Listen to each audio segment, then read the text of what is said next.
Hey, what's up? Let's look at the 5 films that rocked our movie screens 2022, according to me. These are the films that I loved. These are the films that I watched twice. These are the films that made me think, how the hell did they shoot that? And these are the films that made me go like, wow, they actually went there. So at number 5, we have Everything, Everywhere, All at Once. I love the concept. The movie was woke. Let's be honest, it was extremely woke. But I love the idea. I love. That's one of the very few sci-fi films that actually dared to do something different and introduce the concept of multiverse and do it very well. I'm looking at you, Doctor Strange, Multiverse of Madness. You did not do a good. This is what you should have done. You should have done something like that, but that was an epic film. I loved the acting. The acting was pretty good. The idea that this character was able to play all these different characters and knock it off the park. That was it. The concept is the reason that it's at number 5. At number 4 is Wakanda Forever. I have a list. I'm sorry, I did a list because I went through a lot of films and I looked at like a good number of the films that I've seen this year. And at number 4 we have Wakanda Forever. Whatever happened to Chadwick happened, it was sad. And Ryan Coogler is one of the best directors that we have today. This movie is, apart from Riri Williams, I'm very clear.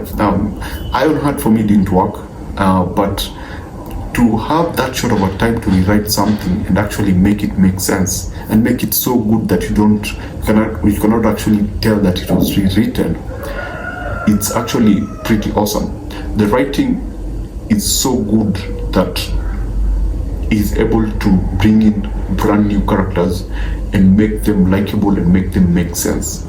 The soundtrack was knocked it out of the park. The direction, fantastic.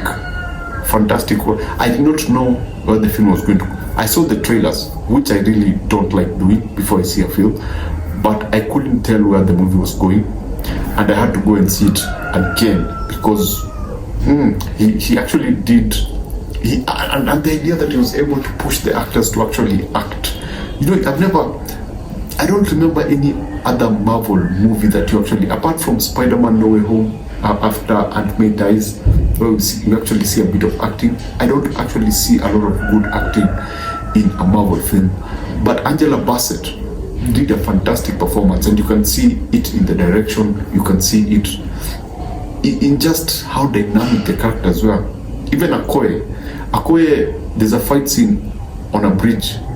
I think that's one of the best ways to introduce your villain and introduce them as a force, as a force to be afraid of, a force to reckon, a force a threat. And I think, let me stop blabbering on about Ryan Coogler. He's an awesome. I think it's way up there. He's an amazing director, and the film is here because one, the story was a very well told story. I like what they did with Shuri. They gave her an arc. Most female-centric movies today don't give female actors arcs. They assume that since they're female characters, everyone is going to like them because we are all woke. So that's why Wakanda Forever is number 4. At number 3, Top Gun. Wow, Top Gun again. This is one of the few films this year that I saw that didn't touch on any woke element, didn't touch on any cultural or whatever was happening in pop culture. It was a movie made by film lovers about jets. Yes, this is my childhood come to life. This is like, the way children love to play with planes. This was it. This was dedicated filmmakers deciding we are going to make an epic film.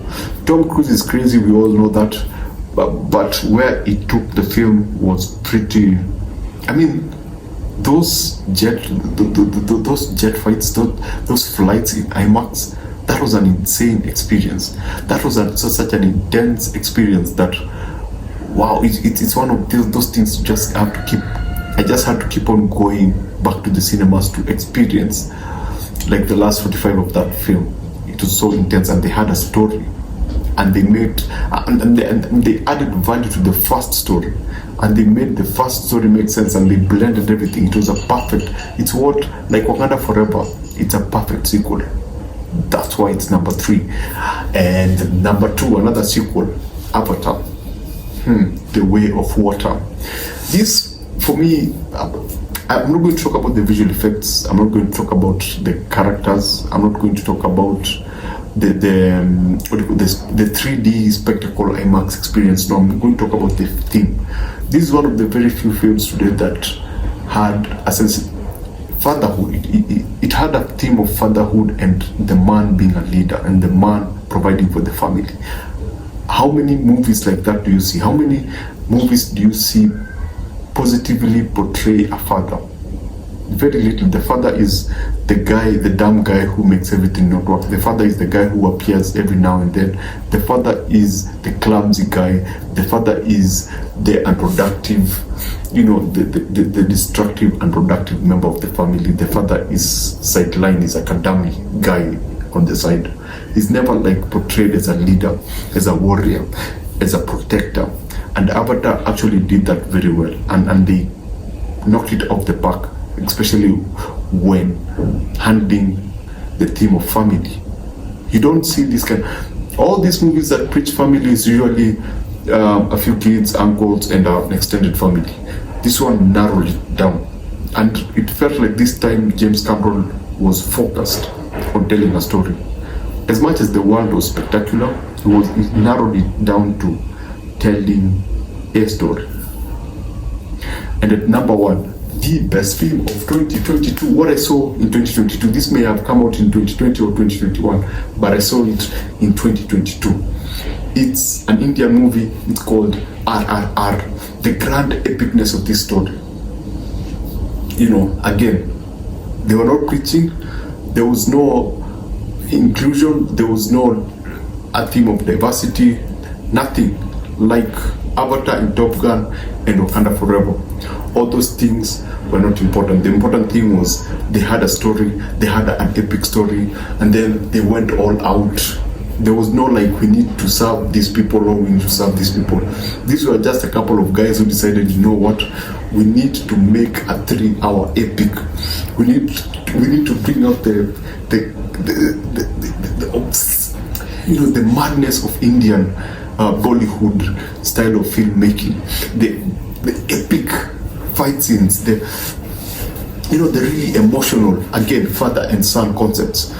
If you watch RRR, you understand.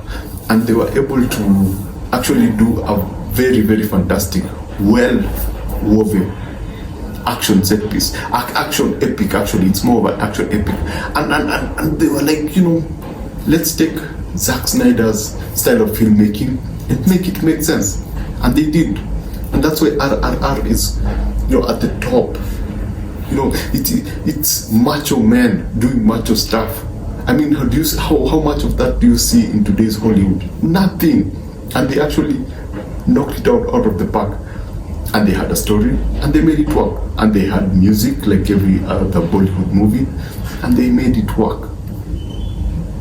RRR is, for me, according to me, it's the movie of 2022. Hollywood, take notes. Okay, thanks for coming through. Thanks for watching. See you on the next one.